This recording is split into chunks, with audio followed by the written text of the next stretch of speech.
Okay. Hello, everyone. This is Nanette Kennedy with Evolution Revolution and Humanities Team. And we are reading Conversations with God, Book 4, Awaken the Species by Neale Donald Walsch. And if I'm correct, we are on chapter 16. Is that where everybody else is? Chapter 16? Yep.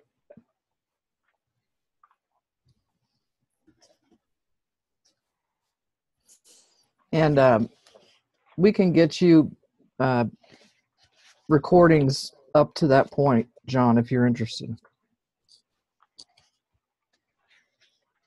And welcome, Christine.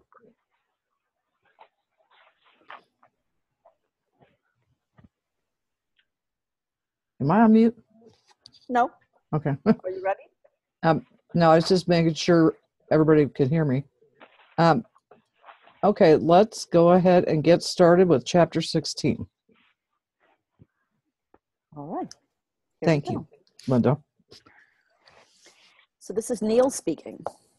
Golly, there are so many implications to all of this, and I could talk to with you about it forever, but I do want to look at some of the other items on that list so that we can know what we're talking about as we seek to rouse ourselves from our long sleep and from your more recent experiences of being awake but not knowing it or not acting like it. Yes, and as we then humbly hope to awaken others, let's move on to item 2, may we? Yes. Number 2 says, an awakened species tells the truth always. Humans in an unawakened state too often lie to themselves as well as others. For instance, you would have a hard time convincing a highly evolved being that the constant stream of sounds and images you place before your offspring in their youngest years has absolutely no effect on their ideas about life, and therefore nothing to do with how your next generation creates its daily experience. You, on the other hand, can't admit that the increasing violence in your society arises, at least in part, from the continual onslaught of such images, because if you did, you would have to do something about it. And you think that there is nothing you can do, so it is better to ignore it. Yes, we've talked several times now about how television programs and movies and video games and internet sites and even children's toys that depict, even encourage our offspring to use forms of play, enactments of violence at every turn. And yet you imagine yourselves to be, or worse yet, allow yourselves to be, powerless to do anything about any of this. Well, some of us do the same thing with tobacco, or a constant diet of unhealthy food, or a lack of exercise, or the societal values that drive our human experience towards constant conflict. This business of looking straight at self-damaging behaviors and doing nothing about them is the mark of sentient beings who do not care enough about themselves or do not understand enough about themselves to do enough for themselves to stop the harm they are doing to themselves. You might expect a 4-year-old child to act like this, but not his 40-year-old parents. So we have to grow up at least a little and see the truth and then speak the truth about what we see. That would be a good start, yes. And highly evolved beings never hide from, always see and unfailingly tell the truth. Yes. An awakened species is incapable of lying, even in its combined intention. Its members have learned that self-deceit and deceit of others is utterly non-productive, moving them away from rather than toward their jointly held desires and intentions. It would be virtually impossible for a highly evolved being to communicate an untruth in any event, because its individual vibration would alter in such a way as to make it apparent that what the entity was communicating was not in sync with what others knows and understands. Like when we blush, some of us, anyway, if we try to lie. Very much like that, yes, only at a higher level. The whole entity itself would shake and vibrate at such a variant speed that the truth would literally be shaken out of it. So there would be no point in trying to lie to begin with. Notice that when humans do hold jointly held desires and intentions, they do not lie to each other. Lying is an announcement that you want something other than the person you are lying to. This may seem obvious to you, but what may not be so obvious is how to eliminate this. The end of deceit will come with the end of separation. When your culture and your civilization decides that there really is only one of you in a multiplicity of forms, and therefore only one desire, there will thereafter be only one intention. And what will that desire be? To reach completion in the expression in every moment of what every living entity desires, which is, once again, as mentioned before, the experience of itself as the only thing it really is, divinity. Or to use the word in your language that was mentioned before, love, the energy that you call love. The unity of the universe is God's expression of divine love for all of life in all its forms. Now let's pause there for a second. Okay. Does anybody want to comment on anything Linda has read thus far?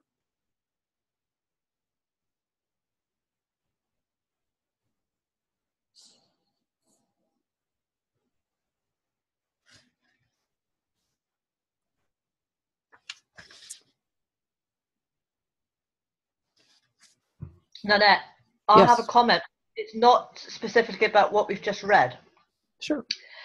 It's actually about what I heard on Global Oneness Day. And if it's okay to speak now about that? Yes. It was Lynn McTaggart who said that she conducted an experiment. I think she's in Australia, and she conducted an experiment with, I believe, the University of Arizona, where she had a number of people and with her in Australia, and in Arizona they had a set of, I think it was 6 seeds, and the people in Australia concentrated on just one of those sets of seeds. In fact, they were looking at a visual representation of the seeds, and what actually happened with the experiment is that the seeds that they concentrated on grew more profusely.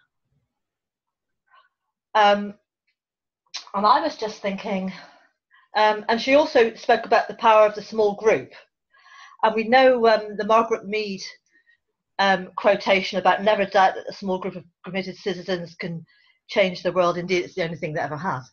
But thinking about Linda's experiment, I thought possibly that us here each week, our small group of people, maybe we could devote 60 minutes or 60 seconds, a minute, 2 minutes on an intention. Maybe we could do that each week, or perhaps even do an experiment of some kind. I don't know what exactly. I'm sure maybe the group could maybe think of something, but I just thought maybe that was a possibility. It might be quite exciting to do that each week, to do an experiment. Over. Thank you. What do others think? I like the idea of having some intention that we either open with, or actually I was thinking close with, maybe when we close the group, to have just a short little closing, something that we did to carry us through to the next week. I kind of like that idea. Thanks, Linda. I was thinking, sorry, Austin, can I just say, I was thinking like if we had the same intention each week, and also if we couldn't make it to the group that week, we could, if we did it at the same hour or the same time, like 5 minutes to the hour or whatever, even if we couldn't make it to the group, we could still focus our intention at that time.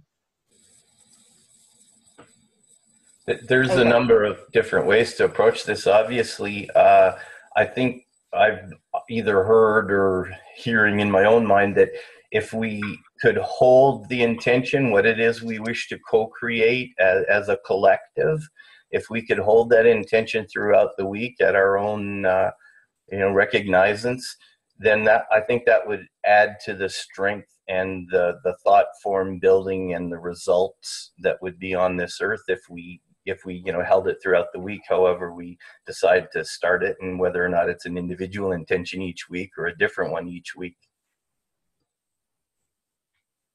And Yeah. Sarah suggests that maybe we could make an intention to focus on bringing awareness of oneness to the world. And that's certainly a good idea.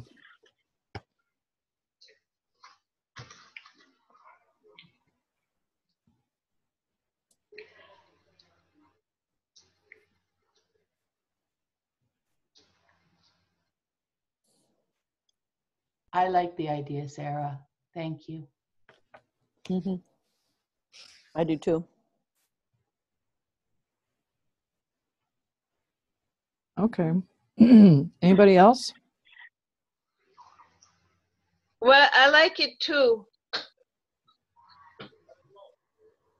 I sense that we need to focus it more specifically, and maybe not. Maybe I'm just jumping in with my mind rather than my soul. But if we could make it so way that's a little more specific, just a thought. I wonder what your responses are to that.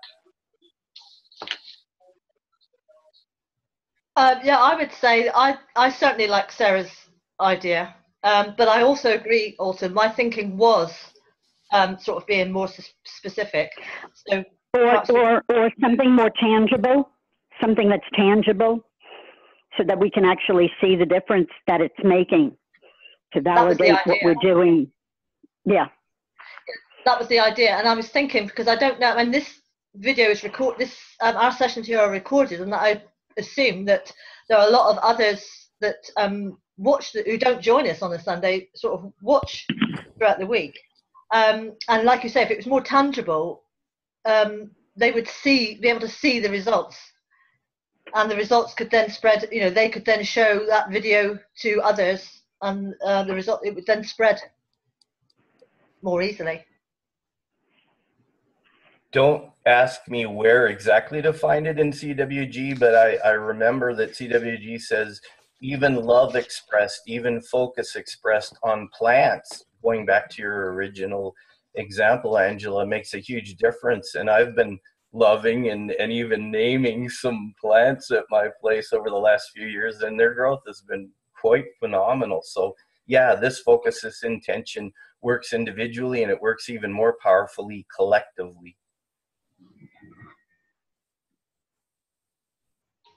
So going along with what Alton was talking about with the plants, many of you are probably familiar with Dr. Emoto's work. that's what I was thinking was Emoto's work, yeah. Right. So I'm a living experiment, because since 2008, unless I'm out at a restaurant or something, the only water I drink is water that's gone through a love infusion process. And I never get sick. If I twist my ankle, it's fine within a couple of hours. It's powerful using the energy of love. I too use the water. I use Patty Cota-Robles water that I was gifted with 4.5 years ago when I went to her conference down in Arizona. And as long as you leave a little bit of water in the whatever vessel you're using, and then fill it up, and then do the blessing of the water, and it's remarkable. It is remarkable that how intelligent water is.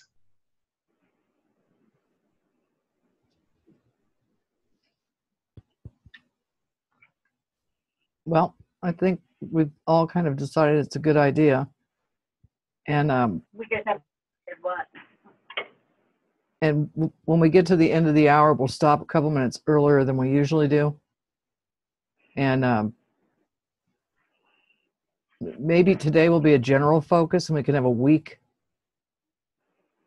to come up with some ideas. What do people think about that? That sounds Yeah, good. I think that's good. Yeah, love Sarah's idea and love your idea, and let's love upon it. Yeah. And so be it. All right. Anybody else want to say anything before we move on to chapter 17?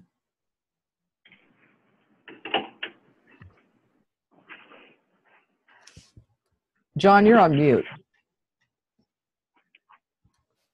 I had one other thought. Hello? Hi, John. Hi. Oh, am I still on mute? No, you're not on mute, but John was trying to talk and he was on mute. I've lost track of what the question was. I'm sorry. Oh, that's okay. I thought you were talking on mute, and we were just talking about setting an intention once a week for 2 minutes at the end of the call. Well, I had a thought. If we didn't want to go with tangible, we could certainly pray for our government and what's happening and just trust the process, because that's where I think we need major help really right now in America. And I guess all over the world is praying for the government. So I guess it goes back to the oneness is a good idea. Okay. I'm done. Thank you. I was thinking out loud, sorry. No worries. I'd like to say that I think the important thing to remember is none of this is real anyway. It's a created reality. We're Sure. creating it. So if I feel uncomfortable, it's because I'm choosing to. You know, what's going on in the government, I can observe that. I can say I've probably done my share of judging the president, but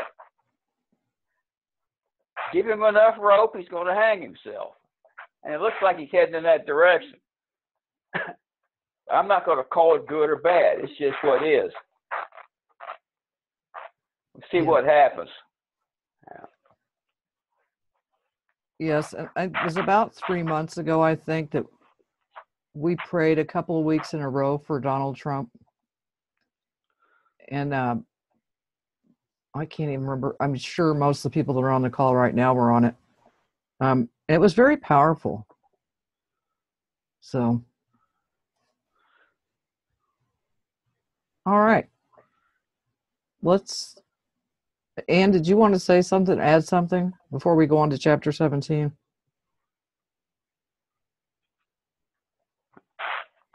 No, I'm good, thank you. Okay. I'm good, thank you. Okay. All right.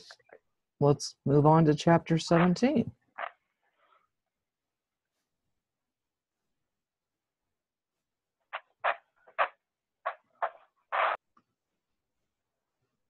You're on mute, Linda. Mute.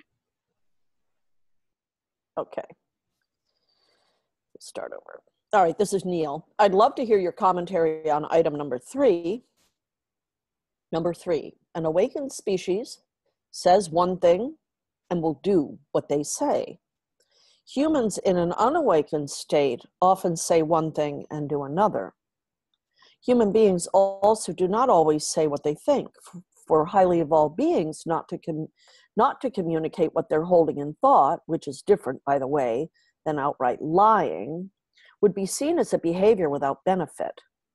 What good is holding a thought if it is not expressed? And for highly evolved beings, not to follow through on what they say to each other or to themselves that they will do would be viewed as equally without benefit. Well, what if the thought that I'm holding is not very nice? Why would you hold a thought that's not nice? Stop that. Sometimes you'll have a thought that runs through your mind, but you don't have to hold it there. What if I can't help it? I beg your pardon? You imagine that you can't help what you're holding on to? No wonder your species is in so much trouble. Yes, I know, and I have changed a lot of the way I think, but still, not every thought that runs through my head is worth sharing with another. Well, then don't. Only share the thoughts that you hold on to. By the way, you do know, don't you, that every thought you hold on to is a prayer. No pressure. Actually, there is none for highly evolved beings. All they do is immediately change their mind if they experience a thought moving through their mind that they don't wish to manifest. If they have any fleeting negative idea at all, they don't give it a second thought. After a while of doing this, they've trained their mind never to consider for more than a nanosecond any thoughts that they do not wish to see begin to take shape in their reality. They just don't hold on to them. They let them go immediately and move to a new and more positive thought. You might call this a new thought movement, and you could join in groups that choose to engage in this very practice.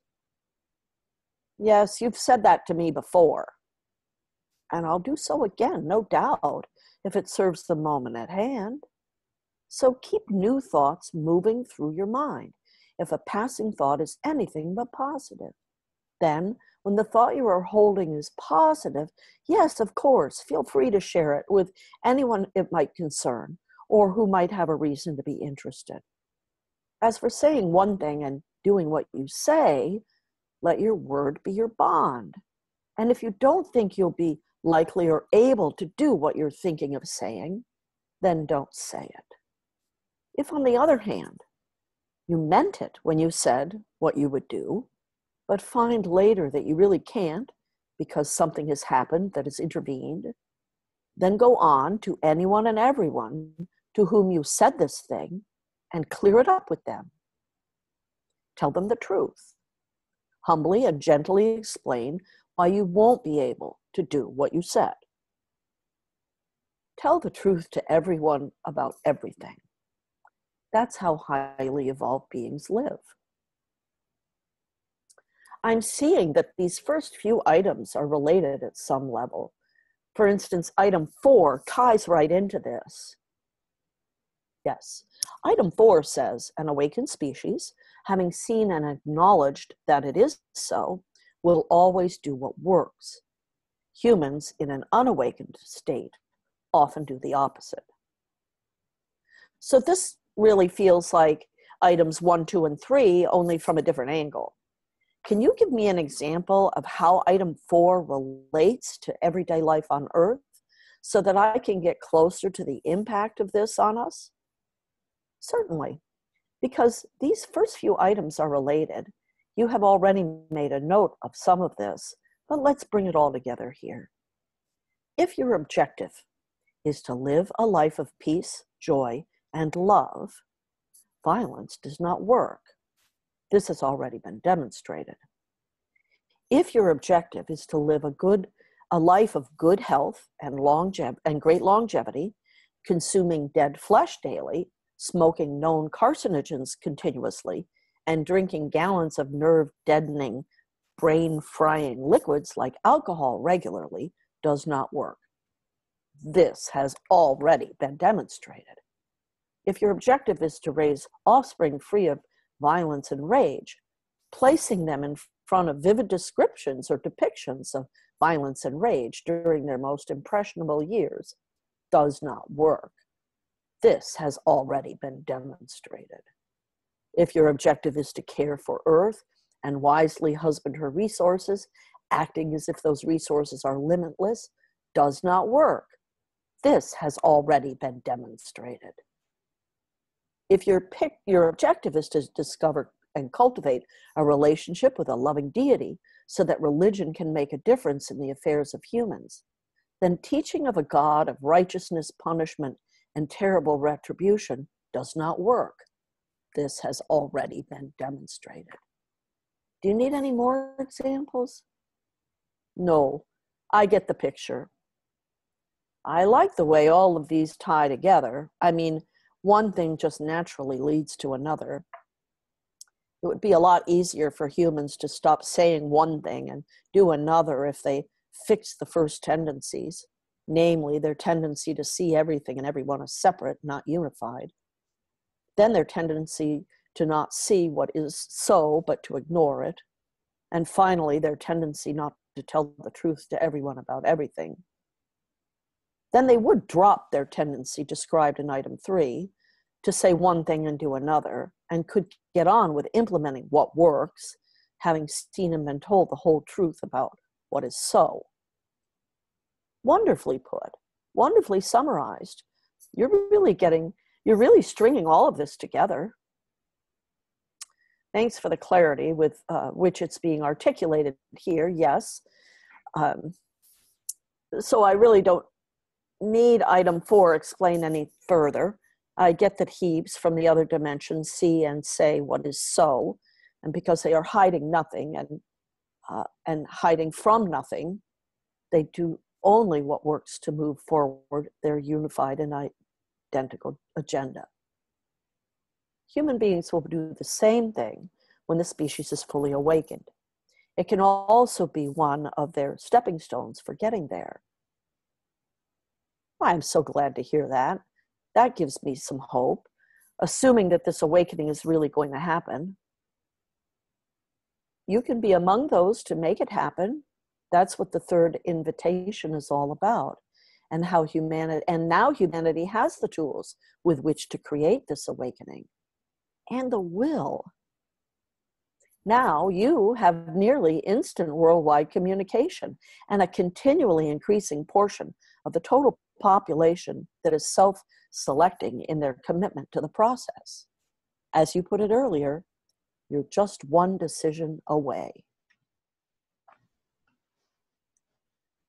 Comments? Oh.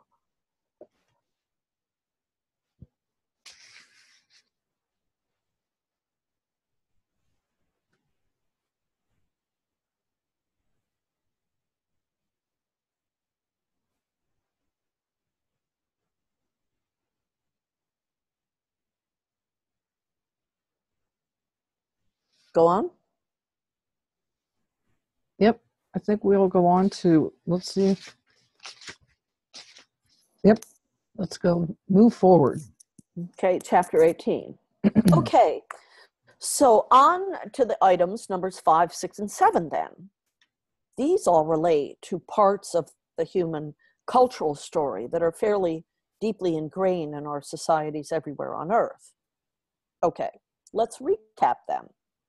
Item 5 says, an awakened species does not embrace a principle in its civilization that correlates with the concepts that humans refer to as justice and punishment. Item 6 says, an awakened species does not embrace a principle in its civilization that correlates with the concept that humans refer to as insufficiency. And item 7 says, an awakened species does not embrace a principle in its civilization that correlates with the concept that humans refer to as ownership.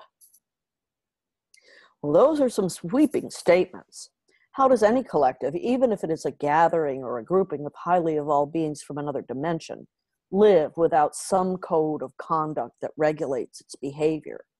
And how do the members of such a collective live without ever experiencing that there is not enough, especially if they never have anything they can call their own?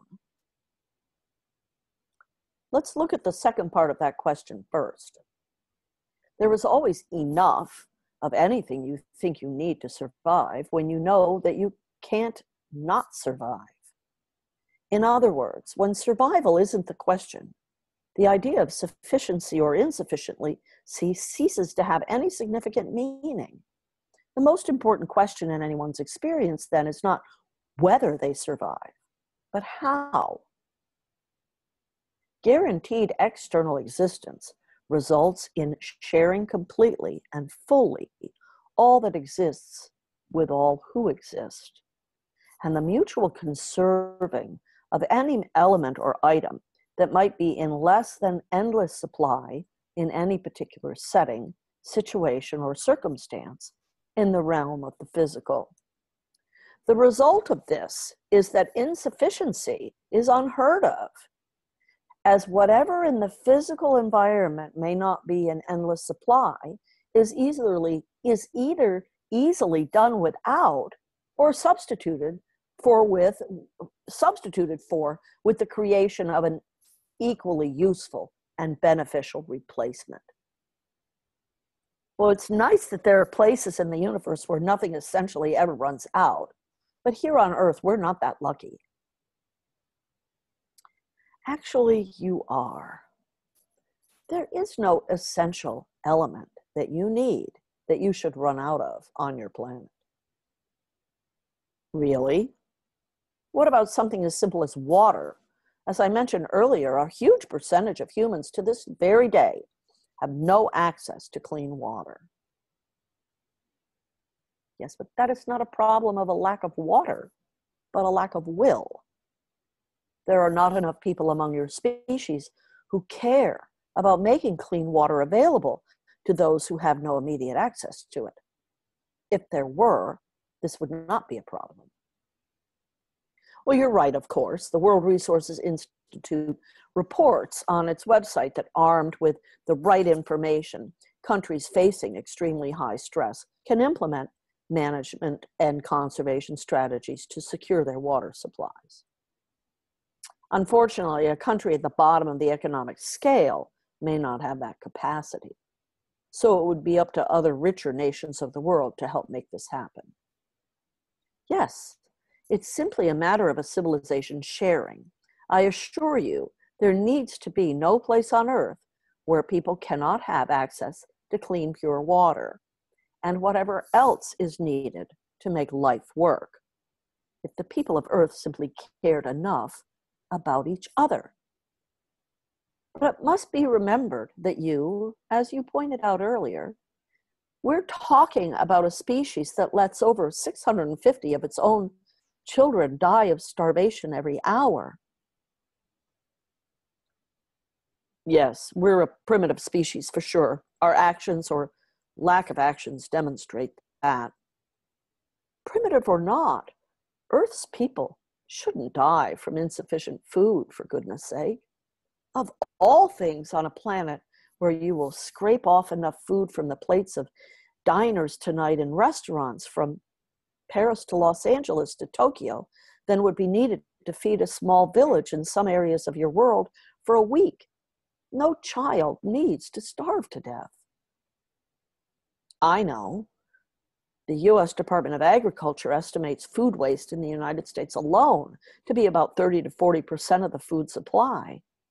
An estimated 133 billion pounds of food from stores, restaurants, and homes was wasted in 2010, according to official government statistics. We're talking about situations that would never, ever occur in the civilization of a highly evolved being. And that's the answer to your question about how it would be possible for there to never be not enough experienced by the beings from other dimensions. There is always enough for a species that shares. As for wondering how Hebes could coexist without a code of conduct that regulates their behavior, it's clear that the degree to which a species is living in an awakened state is reflected by the degree to which that species self-regulates. The code of conduct of highly evolved beings from the other dimension is elegantly simple. Do not have a thought regarding anyone. Do not say a word regarding anyone. And do not do a thing regarding anyone that you would not want thought, said, or done regarding you.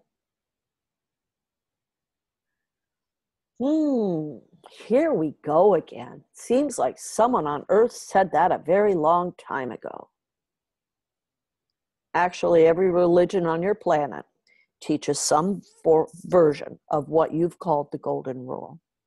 The difference between human cultures and the civilizations of highly evolved beings is that Hebes actually apply the law of reciprocity in their lives, rather than just giving lip service to it.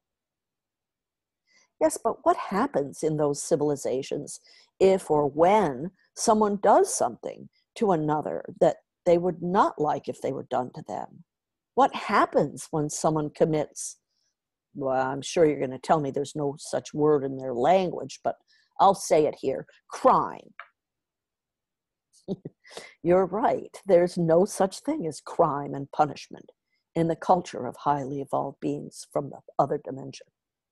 No one commits a crime because everyone understands that they are all one, and that an offense against another entity is an offense against oneself. So there is no need for what you call justice. The concept of justice is more deeply understood as what you call right action. Well, in human society, there's crime, of course, and justice is not always done in every case when a crime is committed. But the majority in our society at least tell themselves they can have the comfort of knowing that there will be justice in the hereafter, judgment and everlasting punishment. You're going to have to make up your mind here. Do you want an unconditionally loving God or a judging, condemning, punishing God? I know. It's all very confusing. We're all very complex. We don't want your judgments, but we do. We don't want your punishments, yet we feel lost without them. And when you say, as you've done consistently in every conversation we've ever had, I will never punish you, we cannot believe that. And some of us almost become angry about it.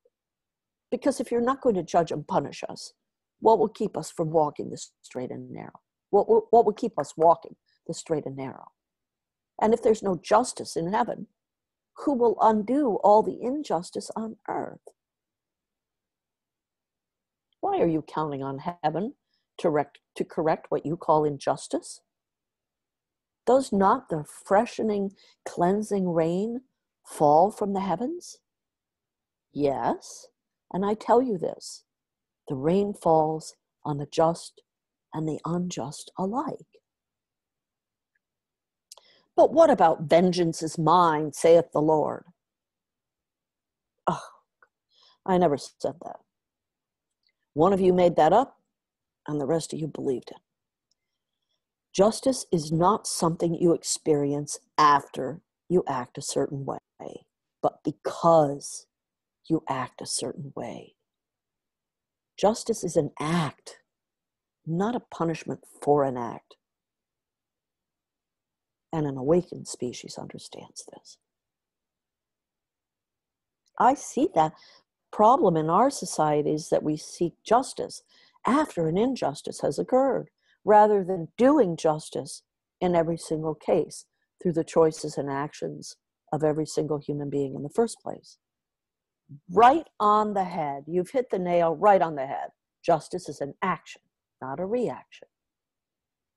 When everybody in our society acts justly, as every entity in an awakened species does, we will have no need for judgment and punishment as a part of our civilization's constructions. You will not. But will such a thing ever be possible? Will it ever be at the time when everyone acts justly? There will, when everyone awakens. Will everyone awaken? You're deciding that right now. Well, we've had lots of parts of this present exchange in one of our previous conversations in those exact words. Portions of what's just been said are a verbatim transcript of the back and forth exchange we've had before. I'm glad we've repeated it here like a memorized passage from a wonderful play or a favorite poem. I join you in your being glad. This present colloquially is giving me a chance to synthesize much of what you've previously told me, combining it into a coherent whole. It was intended to. The third part of the third invitation is all about full integration. Thank you. Does anybody want to comment?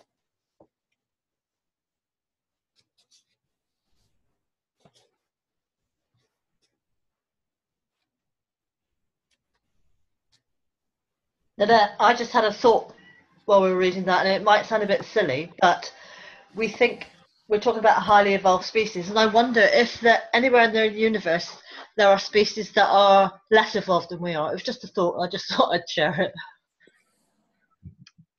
I'm not sure, but I think we read somewhere, I don't know if it's this book or book 3, that said that there are people that are less evolved. Or there was a possibility. Anybody want to comment to that? I don't fully remember at the moment either, but that rings true. And another thing recently said is that we're not just in a universe, but we're in a multiverse. So I would expect so.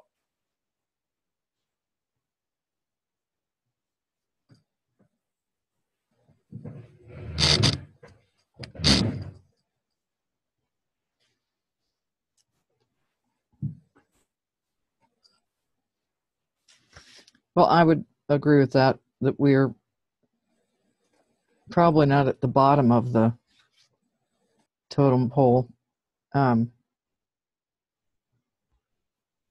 Just because of the way the world works. I think that there's people better off in some countries than others. There's more peaceful nations than others.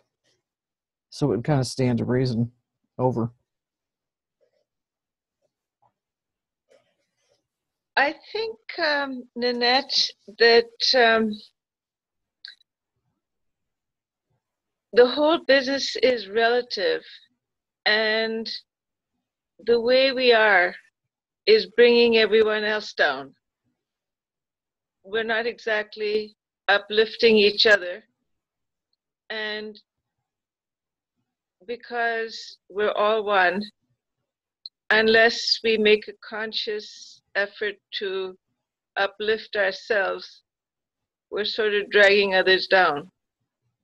And I find that happens in groups too, when someone's fixated upward, they lift everyone up. And if someone's fast asleep, everyone else starts snoring.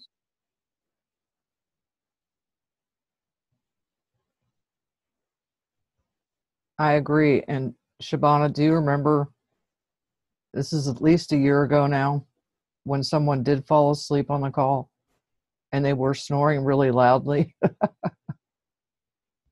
It was a crazy thing. I think that was me. I thought it was God.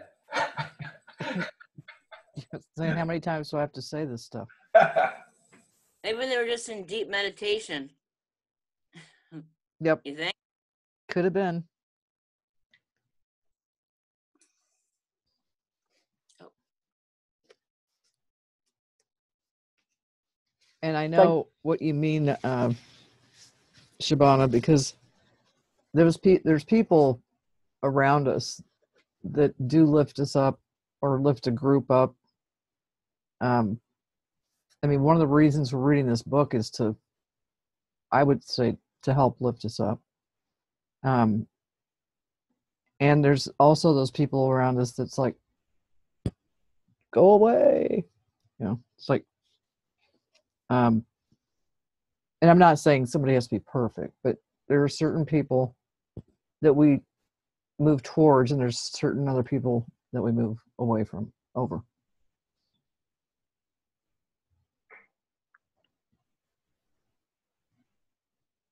May I ask Angela what the latest development is regarding the locks? Yeah, sure, Shabana. There's been no real development. I went back to my son after last week's call and said that the consensus of opinion was for him to go within. And I have given it some thought. Well, I've thought about the situation over the past week, but haven't actually gone within on it. So we've got no particular development as yet. And the other thing, talking about my family, what Sarah says there about. Sorry, I've got feedback here at the moment. I'm just going to turn my speaker down. What Sarah says about sharing the CWG material, I'm very pleased to share with you all that I've given the CWG one to my sister. She knows that about the books, and she's always poo-pooed it and never entertained the idea because it has God in the title. But she actually asked me for a copy, which I'm so pleased about, and she is currently reading it. So hallelujah for that. I guess you have to give her a Course in Miracles next, eh? Hallelujah for that. And also a strong focus on CWG itself says, hey, you don't have to use the term God. It's even not advisable in the case of, for example, your sister. Life, you know, the word life as an interchangeable term for the name God is given frequently in CWG. So you might want to emphasize that to your sister, although if she's already into reading it, she'll probably be there. Yes, thanks, Alton. It's just that the title is Conversations with God, which is what put her off. Oh yeah. I was at an event one time with Neil, and somebody in the audience asked him, why did you have to put Conversations with God in the title? He goes, well, I wasn't having conversations with smidgets. So he interchanges those words, as Alton says, and uses the word divine, breath, you know. It's sort of like the Shakespearean thing of a rose by any other name is still a rose. So That was the first fake news reference in the world. A what? rose by any other name is still a rose.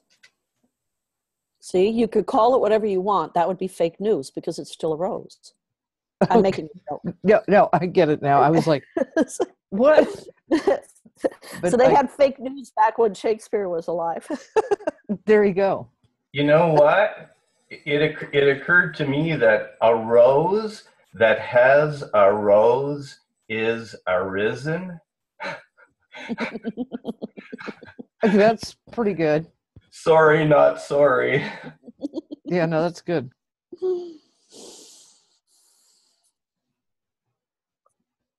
Okay, well, we've got 8 minutes left. If somebody else wants to make a comment, that's great.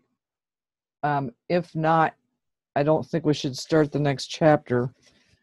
But we could do this intention setting. And Angela, do you want to set the intention for this week anyway? Angela, you're on mute. Yeah, hi. They've caught me on the hop minute. I hadn't actually given it any thought. I was hoping that the group. Can you give me a second? Maybe someone else could have a think. Yeah, if anybody else has got ideas, share them. I like the idea Sarah put in. We could just, for the next couple of weeks anyway, just focus on growing our circle. Because that's something tangible we'll see the results of. Beautiful.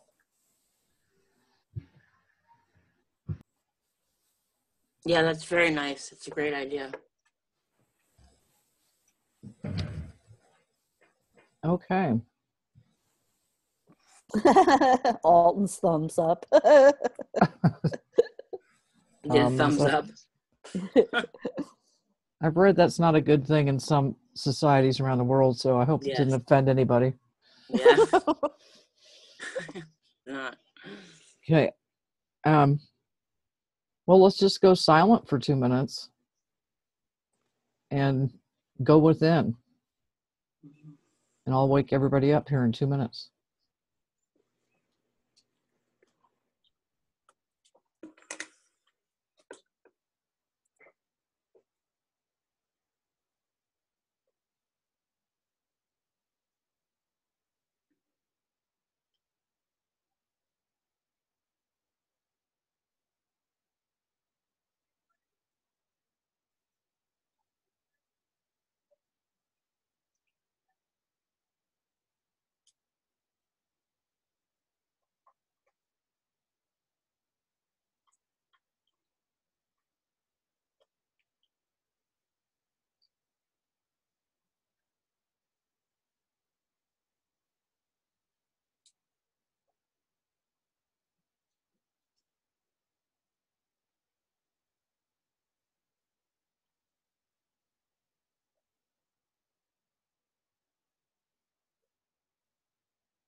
Let's all come back.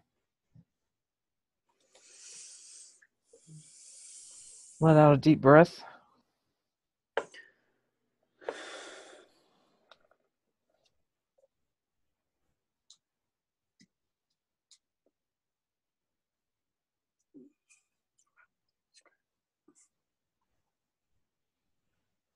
That feels good, doesn't it? Yeah, very. Mhm. Feels peaceful. Yeah. I think it's interesting that this has come up as a subject because one of the things that I've done is I've posted book club locally and invited people. There's no reason why. I mean, I'm in a big, beautiful room, you know, with a fireplace and, you know, there's no reason there couldn't be other people sitting here while I'm reading, joining us. And so one of the things that I'm going to do is I'm actually going to figure out the technology of it so that, because right now, if there were people in the room, you wouldn't, unless they brought their laptops with them, you wouldn't, or phones, you wouldn't be able to see them. But I'm going to put up some kind of a monitor with a webcam and a microphone that would work for the room. So they could all be sitting in the room here with us. That's and fantastic. You could see them. Yeah, it's Sarah and I have been working on some stuff together, and that was sort of a leaping point that I got to the other day when she and I were talking. So I haven't. What we're doing now, isn't it? It is. It is exactly. We're all in your living room, Linda. Allowing more people, allowing more people to participate, widening the circle, widening our reach.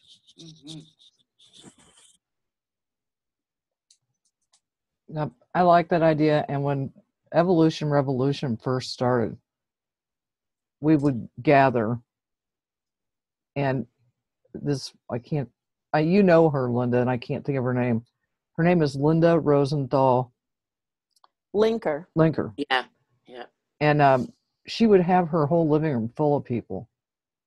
And she'd have the computer set up across the room so that we could see all these people sitting on couches and whatever. And if they wanted to comment, they came closer to the computer, you know, kind of like in a queue. Mm-hmm. And it worked out really well. So that's a good idea. I'd have to get about 6 housemaids and strapping young men to help me get my house clean before I'd allow that at my house. But it's like, we can gather in the backyard.